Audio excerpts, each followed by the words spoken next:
दोस्तों चलिए आज की वीडियो शुरू करते हैं। दोस्तों वीडियो शुरू करने से पहले मैं आपको एक बात बता दूं कि आपने अभी तक हमारे इस चैनल को सब्सक्राइब नहीं किया हो तो नीचे पर आपको ग्रीन बटन में सब्सक्राइब करके लिखा रहा होगा, इसके ऊपर क्लिक कर लीजिए और साइड में नोटिफिकेशन बेल भी आएगा, उसको भी क्लिक कर लेते हैं कि आपको मिल सके हमारे अगले वीडियो की नोटिफिकेशन सबसे पहले और आप कुछ नया नया सीख सके।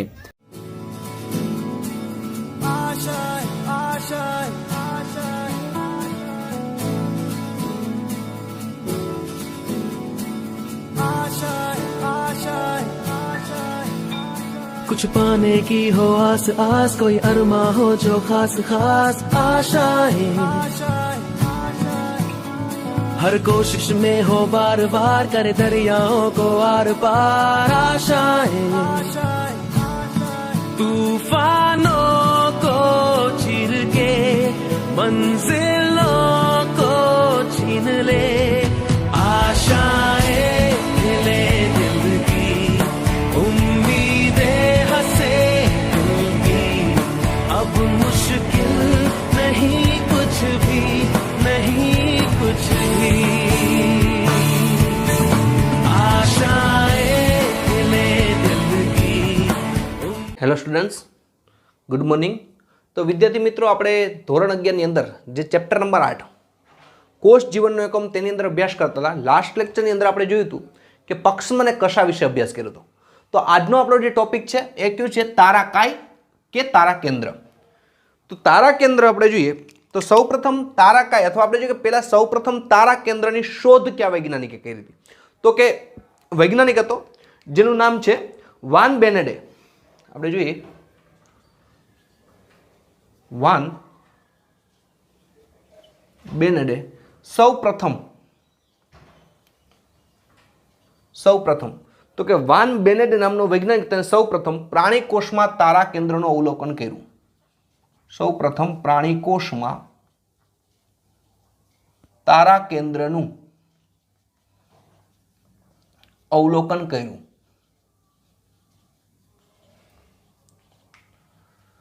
તો આપણે જોઈએ થોડું ઘણું આપણે નીટ માટે પણ સાથે સાથે લેતા જ હોઈએ છીએ કે સૌપ્રથમ તારા કેન્દ્રને સૌપ્રથમ જોનાર વૈજ્ઞાનિક કોણ હતો? તો કે પ્રાણીકોષની અંદર સૌપ્રથમ તારા કેન્દ્ર જોવા મળ્યું અને પ્રાણીકોષની અંદર સૌપ્રથમ તારા કેન્દ્ર નામની જે અંગિકા છે એનું અવલોકન કરનાર વૈજ્ઞાનિક વાન બેનેડ હતો. વાન બેનેડ નામના વૈજ્ઞાનિકે સૌપ્રથમ પ્રાણીકોષની અંદર તારા કેન્દ્રનું અવલોકન કર્યું. બીજું કે આ તારા કેન્દ્ર છે તે માત્ર પ્રાણીકોષમાં જ જોવા મળતી અંગિકા છે. આપણે લખી કે માત્ર પ્રાણીકોષમાં જ જોવા મળતી અંગિકા છે. યાદ રાખવાનું કે માત્ર કેમાં જોવા મળે છે? પ્રાણીકોષમાં જ જોવા મળે છે. એટલે એનો મતલબ એમ કે વનસ્પતિ કોષની અંદર તારા કેન્દ્ર નામની અંગિકા હોતી નથી. આ વસ્તુ ખાસ વિદ્યાર્થી મિત્રો મગજમાં રાખવાની છે કે માત્ર ને માત્ર તારા કેન્દ્ર છે તે પ્રાણી કોષની અંદર જ જોવા મળે છે અંગિકા, અને આ જે તારા કેન્દ્ર નામની અંગિકા છે તે માત્ર પ્રાણી કોષમાં જ જોવા મળે. વનસ્પતિ કોષની અંદર આ તારા કેન્દ્ર નામની અંગિકા જોવા મળતી નથી. બીજું આપણે જોઈએ કે આ જે તારા કેન્દ્ર છે તે કેવી છે? પટલ વિહીન અંગિકા છે. જેમ અત્યાર સુધી આપણે જોતા ગયા, અમુક અંગિકા છે પટલમય હતી, અમુક અંગિકા છે પટલ વિહીન હતી. તો એવી રીતે આ જે તારા કેન્દ્ર છે કેવી છે? પટલ વિહીન અંગિકા છે. તો આપણે જોઈએ તારા કેન્દ્ર પટલ વિહીન અંગિકા છે. એટલે કે તારા કેન્દ્રને ફરતે કોઈ પટલ આવેલું હોતું નથી. તો તારા કેન્દ્ર કેવી અંગિકા છે?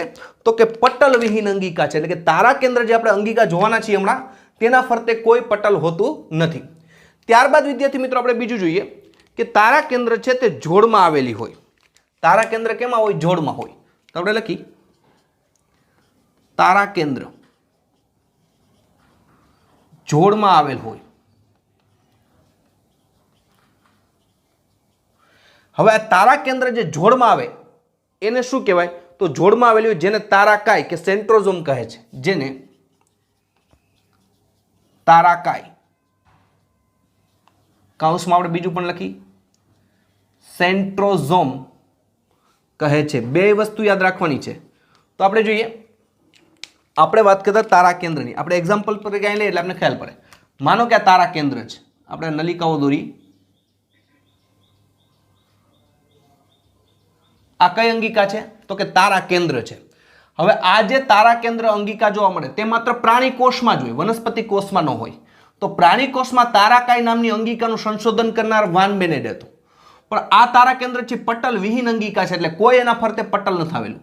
બીજું, તારા કેન્દ્ર છે તે જોડમાં આવેલી હોય. તો આપણે જોઈએ કે આ એક તારા કેન્દ્ર થયું. એવી રીતે અહીંયા આપણે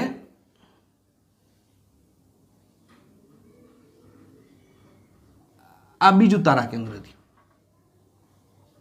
આ એક તારા કેન્દ્ર. તો આ તારા કેન્દ્ર છે અહીંયા બે છે, એટલે જોડમાં આવેલું છે. તો આ જોડમાં આવેલું જે તારા કેન્દ્ર છે, આ જોડમાં જ્યારે તારા કેન્દ્ર આવે ત્યારે એને તારાકાય કહેવાય. તો હવે ખબર પડી જશે વિદ્યાર્થી મિત્રો, તારા કેન્દ્ર અને તારાકાય કેને કહેવાય. ફરીથી કહું છું, તારા કેન્દ્ર છે આ એક થયું. આ બે તારા કેન્દ્ર છે જોડમાં આવેલા હોય, એટલે કે બે તારા કેન્દ્ર ભેગા થાય અને તારાકાય અથવા સેન્ટ્રોઝોમ કહેવાય. તારાકાયને બીજું શું કહેવાય? સેન્ટ્રોઝોમ. નીટમાં આ શબ્દ પણ પૂછે, બરોબર? એટલે ધ્યાન રાખવાનું કે સેન્ટ્રોઝોમ છે તેમાં કેટલા તારા કેન્દ્રો હોય? બે તારા કેન્દ્ર ભેગા થાય એટલે એને તારાકાય કહેવાય. સેન્ટ્રોઝોમ તરીકે તેને ઓળખવામાં આવે છે. તો હવે પેલા આપણે થાય કે તારા કેન્દ્ર તો આપણે વાન બેનેડે કીધું, પણ તારાકાય સમજાવનાર વૈજ્ઞાનિક કોણ હતો? તો તારાકાય શબ્દ સૌ પ્રથમ બોવરીએ આપ્યો. આપણે જોઈએ તારાકાય શબ્દ, તારાકાય કે સેન્ટ્રોઝોમ, જે આપણે કહીએ તારાકાય શબ્દ સૌ પ્રથમ કયા વૈજ્ઞાનિકે આપ્યો? તો કે બોવરીએ. બાવરી નહીં હો, બરોબર છે? આપણે જોઈએ તારક મેહતા કા ઉલ્ટા ચશ્મા, બાવરી નહીં, પણ કયો વૈજ્ઞાનિક? બોવરી નામનો વૈજ્ઞાનિક હતો. તેને સૌ પ્રથમ શું નામ આપ્યો? તારા કેન્દ્ર શબ્દ આપ્યો, તારાકાય શબ્દ આપ્યો. સોરી, કયો શબ્દ આપ્યો? સૌ પ્રથમ તારાકાય શબ્દ આપ્યો. ફરીથી રિપીટેશન કરું છું, અહીંયા સુધી સમજવું બહુ જરૂરી છે વિદ્યાર્થી મિત્રો. તારા કેન્દ્ર, તો આ એક રચના છે અને આ એક રચના છે, અને અલગ અલગ કરો તો તારા કેન્દ્ર કહેવાય. આ તારા કેન્દ્ર માત્ર પ્રાણી કોષમાં જ જોવા મળે. તારા કેન્દ્રનું સૌપ્રથમ અવલોકન કરનાર વૈજ્ઞાનિક વાન બેનેડે હતો. પ્રાણી કોષમાં કર્યું હતું. વનસ્પતિ કોષમાં તારા કેન્દ્ર ન હોય. બીજું, તારા કેન્દ્ર છે તે પટલ વિહીન અંગિકા છે, એના ફરતે કોઈ પટલ નથી.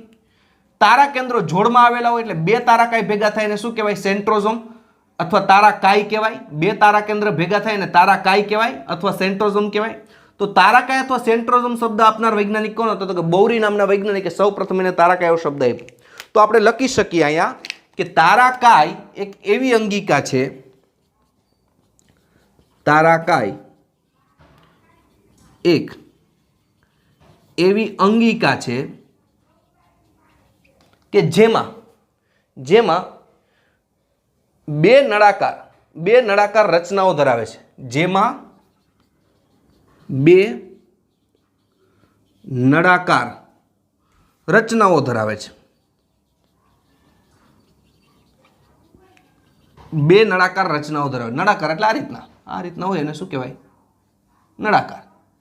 તો આ જે તારા કેન્દ્ર છે, તારાકાય છે, આ તારાકાય અંગિકા છે, એ એવી અંગિકા છે જેમાં બે નળાકાર રચનાઓ ધરાવે. તેને આ બે જે નળાકાર રચના છે ને સ્વતંત્ર રીતે શું કહેવાય? તેને તારા કેન્દ્ર કહે છે. તેને તારા કેન્દ્ર કહે છે. બરોબર શબ્દ યાદ રાખવાનો છે, બરોબર છે? તો આપણે જોયું કે તારાકાય, તો આ બે રચના છે ને તારાકાય કહેવાય. તો તારાકાય એક એવી અંગિકા છે કે જેની અંદર બે, આપણે જોઈએ આ એક અને આ બે, આ એક અને બે, તો એમાં બે નળાકાર રચના હોય. આ બે નળાકાર રચનાને શું કહેવામાં આવે છે? તારા કેન્દ્ર તરીકે તેને ઓળખવામાં આવે છે. હવે બે નળાકાર રચના છે એટલે એને ડિપ્લોઝોમ પણ કહેવાય. કેટલી નળાકાર રચના છે? બે છે, બે એટલે ડિપ્લો, તો ડિપ્લોઝોમ પણ કહેવાય. ડિપ્લો એટલે બે, તો ડિપ્લોઝોમ પણ કહેવાય. તો અહીંયા આપણે જોયું હતું, ફરીથી એક વખત રિપીટેશન કરું, ઇઝી પડે. આ આખું તારાકાય છે. તારાકાયની અંદર શું હોય? બે નળાકાર નલિકા હોય. આ રીતના બે નલિકાઓ આવેલી હોય, બે નળાકાર નલિકાઓ હોય. આ બે નળાકાર નલિકાઓને તારા કેન્દ્ર કહેવાય. તારા કેન્દ્ર કેટલા છે? તો કે બે છે. તો બે નળાકાર રચના છે એટલે ડિપ્લોઝોમ પણ કહેવાય. તો આપણે જોઈએ આગળ કે હવે તારા કેન્દ્રની આસપાસ જીવરસનું વર્તુળ હોય. જીવરસનું શું હોય છે? જીવરસનું વર્તુળ હોય, તેને તારા વર્તુળ કહે છે. તો આપણે લખી કેની આસપાસ? તો કે તારા કેન્દ્રની આસપાસ.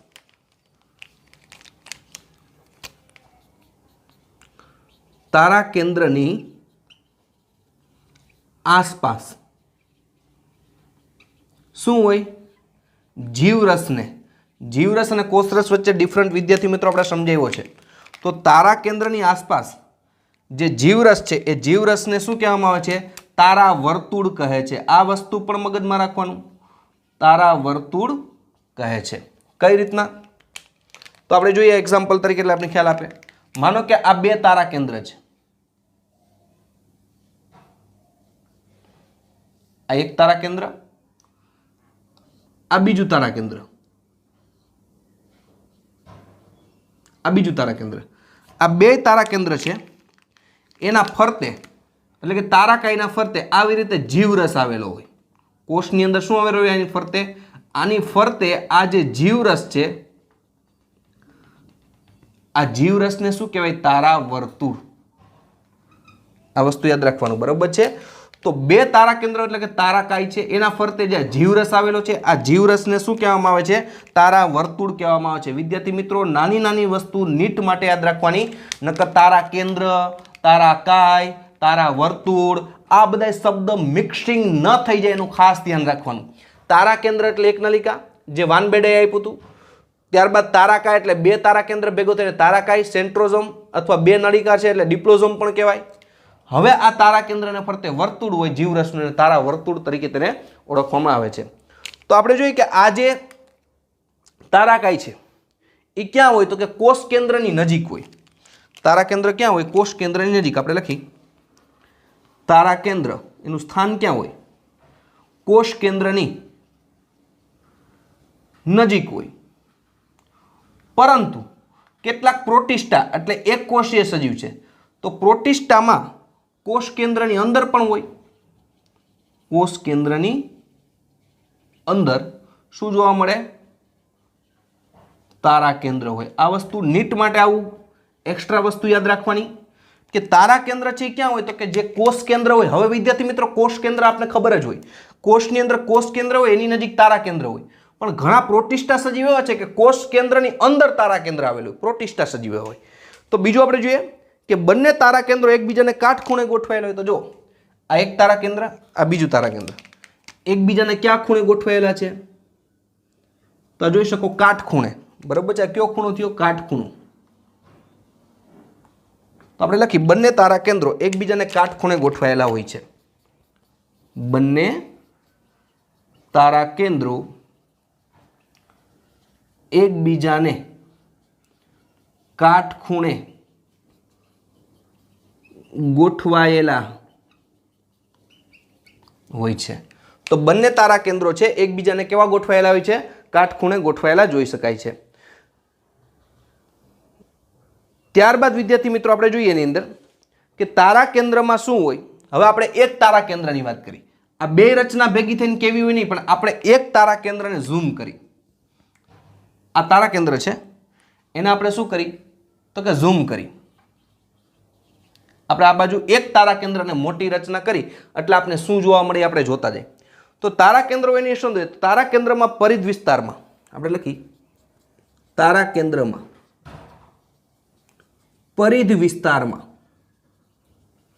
પરિધ એટલે બહારની તરફ વિસ્તારમાં, પરિધ વિસ્તારમાં સરખા અંતરે ગોઠવાયેલી, સરખા અંતરે ગોઠવાયેલી 9 ટ્યુબ્યુલિનની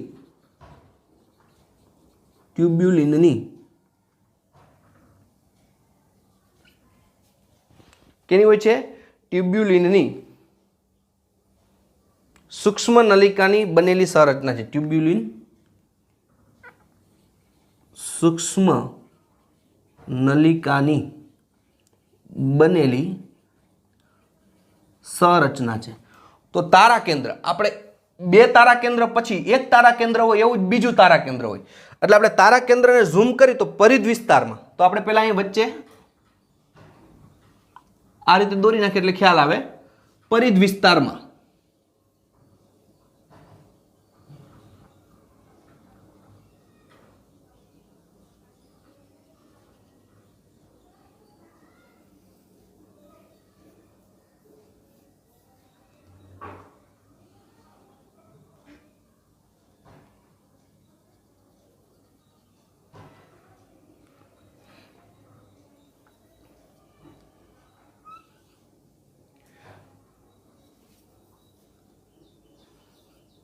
પરિધ વિસ્તારમાં, તો આપણે પરિધ વિસ્તાર તરફ દોરીએ.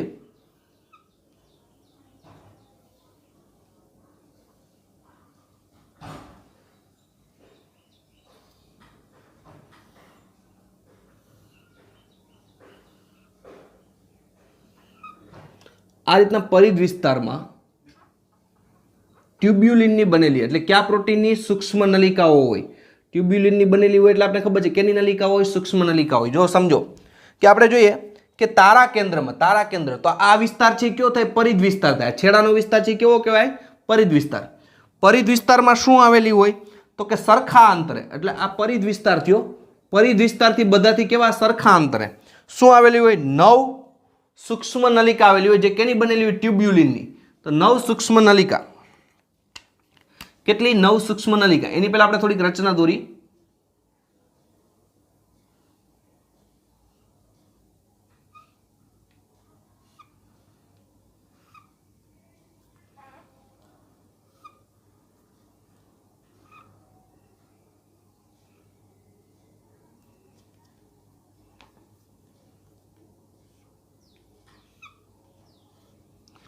તો આપણે જોઈએ કે પરિધ વિસ્તાર તરફ શું આવેલી હોય? સૂક્ષ્મ નલિકાઓ આવેલી હોય.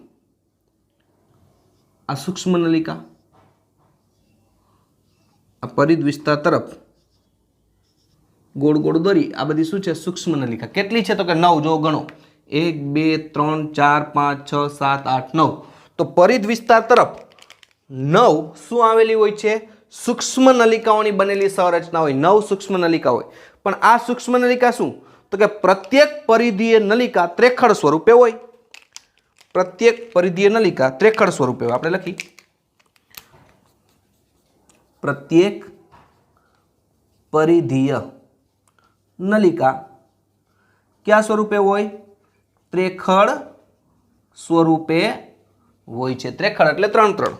તો આપણે જોઈએ કે પ્રત્યેક સૂક્ષ્મ નલિકા ત્રેખડ સ્વરૂપે હોય. તો 1 2 3, 1 2 3, આ 1 2 3, આ 1 2 3. તો આ રીતના એક છે, આ બીજું, આ ત્રીજી, આ બીજી, ત્રીજી. તો આ રીતના પ્રત્યેક સૂક્ષ્મ નલિકા કયા સ્વરૂપે હોય છે? ત્રેખડ સ્વરૂપે હોય છે. તો તમે જોઈ શકો છો પ્રત્યેક સૂક્ષ્મ નલિકા છે 3 3 છે.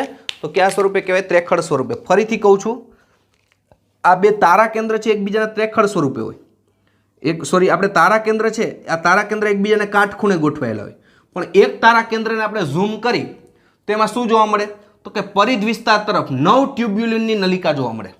ટ્યુબ્યુલિન નામના પ્રોટીનની બનેલી 9 નલિકા જોવા મળે. આ 9 નલિકા કેવી હોય? 3 3 સાથે જોડમાં હોય, એટલે ત્રેખડ સ્વરૂપે. આ 3 આ 3 આ 3 એવી રીતે 9 9. બરાબર. કેવી રીતના હોય? તો કે 9 આ રીતના બનેલી હોય. હવે આ એકબીજા સાથે શું જાય કે તેના દ્વારા આ 360 ડિગ્રીએ વર્તુળ આવેલું હોય, અને 9 9 છે તેને કેટલી? તો કે 9 છે, 9 નલિકા હોય એટલે કેટલી? તો આ બે ત્રેખડ વચ્ચેનું અંતર કેટલું હોય? 40 અંશના ખૂણે હોય. કેટલા ખૂણે હોય? 40 અંશના ખૂણે છે, એકબીજાની ત્રેખડો આવેલી હોય. તો આપણે કહીએ કે 5 પાસેની ત્રેખડ સાથે તંતુકો વડે જોડાયેલી હોય. 5 પાસેની ત્રેખડ તંતુકો વડે જોડાયેલી હોય. આપણે લખી 5 પાસેની ત્રેખડ તંતુકો વડે જોડાયેલી હોય. આ વસ્તુ મગજમાં રાખવાની છે. તો 5 પાસેની ત્રેખડ છે એ તંતુકો વડે જોડાયેલી હોય. આપણે એક્ઝામ્પલ તરીકે લઈએ. જો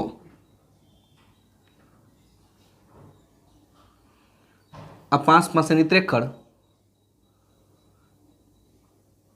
એકબીજા સાથે તંતુકો વડે જોડાયેલી દેખાય છે. 5 પાસેની ત્રેખડ એકબીજા સાથે તંતુકો વડે જોડાયેલી છે.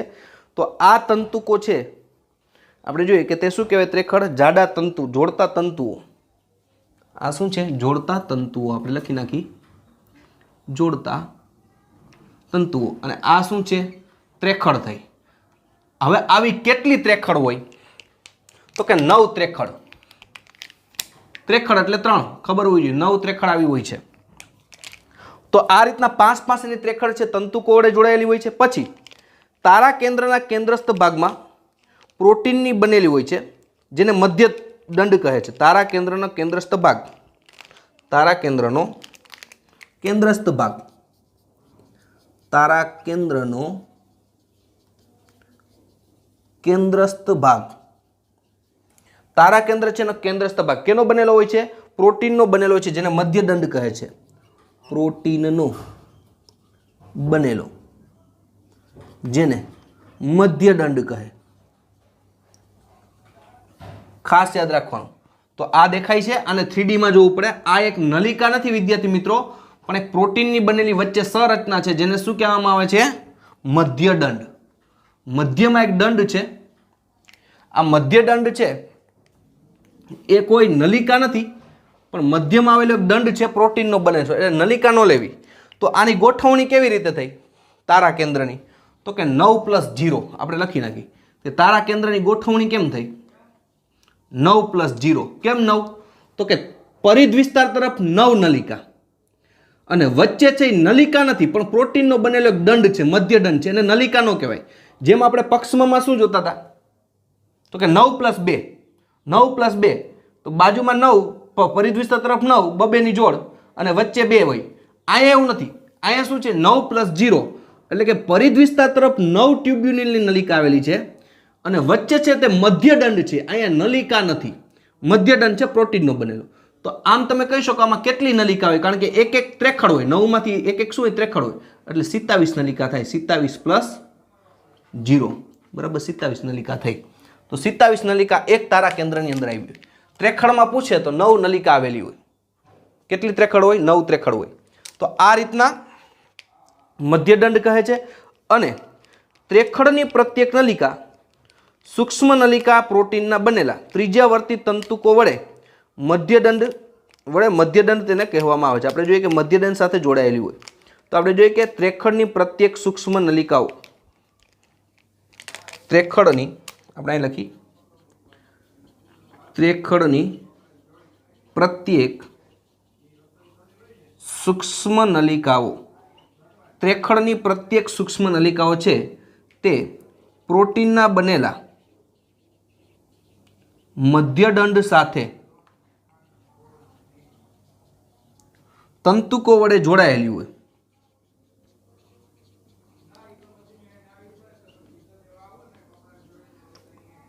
હવે આ તંતુકોને કેવા તંતુકો કહેવામાં આવે છે?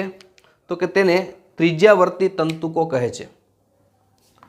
આ તંતુકો છે તેને કેવા કહેવાય?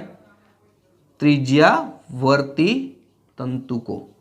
તો આપણે જોઈએ કે આ ત્રેખડ છે, આ ત્રેખડ, એની પ્રત્યેક નલિકા, આ એની પ્રત્યેક નલિકા કેની સાથે જોડાયેલી છે? મધ્યદંડ સાથે જોડાયેલી છે. તો આ તંતુકોને કેવા કહેવાય? ત્રિજ્યાવર્તી તંતુકો. કેવા તંતુકો કહેવાય? ત્રિજ્યાવર્તી તંતુકો. કેટલા છે? 9. અને આ ત્રિજ્યાવર્તી તંતુકોને રેડિયલ તંતુઓ પણ કહેવાય. બે નામ આપણે લખી નાખી, રેડિયલ તંતુઓ. ખાસ યાદ રાખવાનું છે કે આ જે ત્રેખડ છે, આ ત્રેખડ, બધી ત્રેખડ છે એ મધ્યદંડ સાથે કેના વડે? તંતુઓ વડે જોડાયેલી. આ તંતુને ત્રિજ્યાવર્તી તંતુ કહેવાય. કેવા તંતુ કહેવાય? ત્રિજ્યાવર્તી તંતુ તરીકે ઓળખવામાં આવે છે. આમ તારા કેન્દ્રનું આયોજન તમે જોઈ શકો ગાડાના પૈડા જેવું છે. તારા કેન્દ્રનું આયોજન કેવું છે?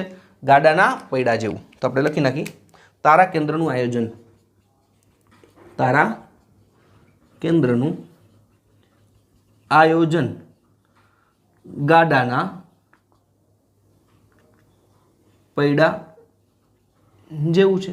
જેમ ગાડાનું પૈડું હોય એમ ગાડાના પૈડા જેવી શું કરે છે? તારા કેન્દ્ર રચના થાય. તારા કેન્દ્ર છે તે પક્ષમ અને કશાનો તલકાઈ ભાગ બનાવે. યાદ રાખવાનું, તારા કેન્દ્ર શું બનાવે? આપણે જોઈ ગયા આગલા લેક્ચરની અંદર પણ. તારા કેન્દ્ર એ પક્ષમ અને કશાનો તલકાઈ ભાગ બનાવે છે. આ યાદ રાખવાનું, તલકાઈ ભાગ બનાવે. કઈ રીતના? માનો કે આ રીતના આપણે જોઈએ કે આ કશા છે, આ લાંબી છે તો કશા છે. તો માનો કે આ કયું છે? તો કે આ પક્ષમ છે. નાનું છે એટલે પક્ષમ, મોટી રચના છે એટલે કશા. તો આટલો ભાગ છે, આનો આટલો ભાગ, આનો આટલો ભાગ, આ બેને તલકાઈ કહેવાય. આ તલકાઈ કહેવાય, આ તલકાઈ કહેવાય. આ બે તલકાઈ કેની મદદથી બને? તો કે ભાઈ તારા કેન્દ્ર દ્વારા બને. પક્ષમાં અને કસાનો તલકાય છે કેના મદદ તારા કેન્દ્ર દ્વારા નિર્માણ પામે છે. તો પ્રાણી કોષમાં કોષ વિભાજન દરમિયાન આપણે આવશે આગળ કે પ્રાણી કોષમાં કોષ વિભાજન દરમિયાન પ્રાણી કોષમાં કોષ વિભાજન દરમિયાન 10મા ચેપ્ટરની અંદર આપણે શીખવાનું જ છે આ પ્રાણી કોષમાં કોષ વિભાજન દરમિયાન કે જ્યારે પ્રાણી કોષમાં કોષ વિભાજન થતું એટલે એકમાંથી બે કોષ બનતા હોય તો કોષ વિભાજનની પ્રક્રિયા થઈ તે દરમિયાન દ્વિધ્રુવીય ત્રાકનું સંચાલન કરે છે. દ્વિધ્રુવીય ત્રાકનું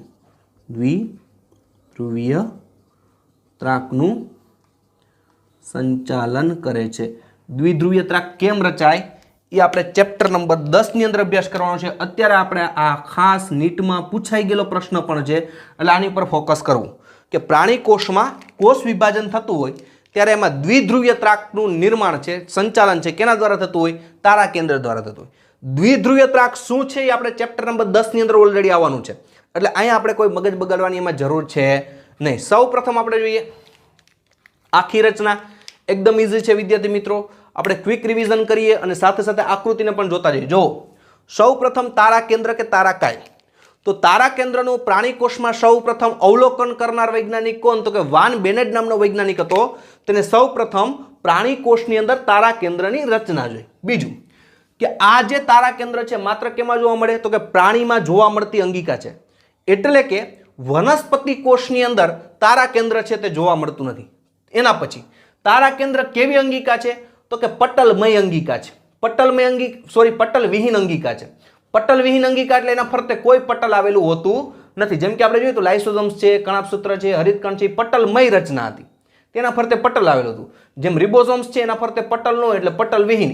એમ તારા કેન્દ્ર માત્ર પ્રાણી કોષમાં જ જોવા મળે, વનસ્પતિ કોષમાં ન હોય અને પટલવિહીન અંગિકા છે. બીજું તારા કેન્દ્ર છે એ જોડમાં આવેલું હોય. આ એક તારા કેન્દ્ર, આ બીજું તારા કેન્દ્ર.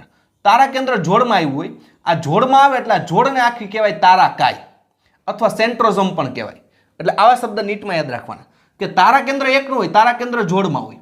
આ જોડમાં હોય એટલે સંયુક્ત રચનાને જોડને આખીને શું કહેવાય તારાકાય અથવા સેન્ટ્રોઝોમ કહેવાય. હવે આ તારા કેન્દ્ર અને તારાકાય શબ્દ આપનાર કોણ વૈજ્ઞાનિક હતો તો કે બૌરી. બૌરી નામના વૈજ્ઞાનિકે સૌપ્રથમ તારાકાય શબ્દ આપ્યો. તારા કેન્દ્રનું અવલોકન વાન બેડે. તારાકાય શબ્દ કોને આપ્યો તો કે બૌરીએ. તારાકાય એક એવી અંગિકા છે જેમાં બે નળાકાર, આ એક નળાકાર, આ બે નળાકાર. હવે એક નલિકા એટલે ત્રેખડમાં હોય, તમને ખબર પડી ગઈ. આ બીજી નલિકા એટલે ત્રેખડુમાં હોય એટલે આ રીતના ગોઠવેલું છે. એક તારા કેન્દ્ર અને બીજું તારા કેન્દ્ર એટલે બે નળાકાર રચનાઓ ધરાવે તો એક તેને શું કહેવાય તારા કેન્દ્ર કહેવાય. આને તારા કેન્દ્ર કહેવાય, આને તારા કેન્દ્ર કહેવાય. બે નળાકાર રચના તારા કેન્દ્ર કહેવાય. સંયુક્ત રીતે તારાકાય કહેવાય. એટલે બે નળાકાર રચના છે એટલે તારાકાય ડિપ્લોઝોમ પણ કહેવાય. ડિપ્લોઝોમ એટલે ખબર પડી જવી જોઈએ, નીટમાં શબ્દ પૂછાઈ શકે. હવે તારા કેન્દ્ર હોય, આ બે તારા કેન્દ્ર છે, એની આજુબાજુ જીવરસ હોય. જીવરસ એટલે મેં તમને સમજાવ્યું હતું કે કોષરસ હોય એ કોષરસમાં અંગિકાઓ બધી કાઢી લ્યો અને અંગિકાઓ કાઢો અને ખાલી રસ વધે એ બધાને જીવરસ કહેવાય. તો તારા કેન્દ્રને ફરતે આ રીતના જે જીવરસ ફરતે આવેલો હોય એને તારા વર્તુળ કહેવાય. એટલે તારા કેન્દ્ર, તારા કાય અને તારા વર્તુળ આ શબ્દ મિક્સ ન થઈ જાય એનું ધ્યાન રાખજો. હવે તારા કેન્દ્રનું સ્થાન ક્યાં હોય તો કે તારા કેન્દ્ર છે કોષ કેન્દ્રની નજીક હોય પણ અમુક એક કોષીય સજીવ જેમ કે પ્રોટિસ્ટા સજીવ તમારે ભણવામાં આવશે. પ્રોટિસ્ટા સજીવ છે તેને કોષ કેન્દ્રની અંદર શું હોય તારા કેન્દ્ર હોય. બીજું આ બંને તારા કેન્દ્રો છે એકબીજાને કેવા ગોઠવાયેલા કાટખૂણે ગોઠવાયેલા હોય. 90 અંશના ખૂણે આપણે કહીએ ગોઠવાયેલા હોય. કાટખૂણો એટલે કેટલો થાય 90 અંશનો ખૂણો થાય તો એકબીજાના કાટખૂણે ગોઠવાયેલા હોય. તારા કેન્દ્રમાં શું હોય પરિધ વિસ્તાર તરફ. તો આ તારા કેન્દ્ર છે, આપણે એક તારા કેન્દ્ર દોર્યું છે, આવું બીજું તારા કેન્દ્ર દોરો તોય આવી જ રચના મળે આપણે. એટલે આવા બે તારા કેન્દ્ર ભેગા થાય એટલે તારાકાય કહેવાય. પણ આપણે માત્ર એક જ તારા કેન્દ્ર છે ને ઝૂમ કર્યું છે. તારા કેન્દ્રમાં શું હોય તો કે પરિધ વિસ્તારમાં અહીંથી સમાનાંતરે 9 નલિકા આવેલી હોય. કેટલી નલિકા આવેલી હોય 9. તો જોઈ શકો 1 2 3 4 5 6 7 8 9 નલિકા. કયા પ્રોટીનની બનેલી હોય ટ્યુબ્યુલિન નામના પ્રોટીનની. તો કોષરસ કંકાલમાં આપણે જોઈએ તો ટ્યુબ્યુલિન નામના પ્રોટીન ગોળ પ્રોટીન હોય. તો ટ્યુબ્યુલિન નામના પ્રોટીનની બનેલી હોય છે અને એકબીજા સમાંતર ગોઠવાયેલી કેટલી નલિકા હોય 9 નલિકા હોય. તો 9 નલિકા. હવે 9 નલિકા કેવી હોય ત્રેખડમાં હોય. 3 નલિકા ભેગી થઈને એક નલિકા બની હોય. એક ત્રેખડ, બીજી, ત્રીજી, ચોથી, પાંચમી, છઠ્ઠી, સાતમી, આઠમી અને 9મી. તો આપણે પાછું લખ્યું કે પ્રત્યેક પરિધીય નલિકા ત્રેખડ સ્વરૂપે લખી. આ ત્રેખડ સ્વરૂપે હોય એટલે આ રીતના આખું વર્તુળ બને. આ વર્તુળ કેટલું હોય 360 ડિગ્રીમાં. પણ હવે એને ભાંગ્યા 9 કરી નાખો તો આ બે ત્રેખડ વચ્ચેનું અંતર કેટલું થાય? 40 અંશને ખૂણે હોય. યાદ રાખવાનું જો, બે ત્રેખડ વચ્ચેનું અંતર કેટલું હોય? 40 અંશના ખૂણે. આ બધું નીટમાં તમારે ઉપયોગી છે. આખું વર્તુળ 360, બરાબર છે. આ કેટલું આવે? 40. ભાંગ્યા 9 કરી નાખો એટલે તમને મળી જાય 40. ગોખવાની જરૂર નથી.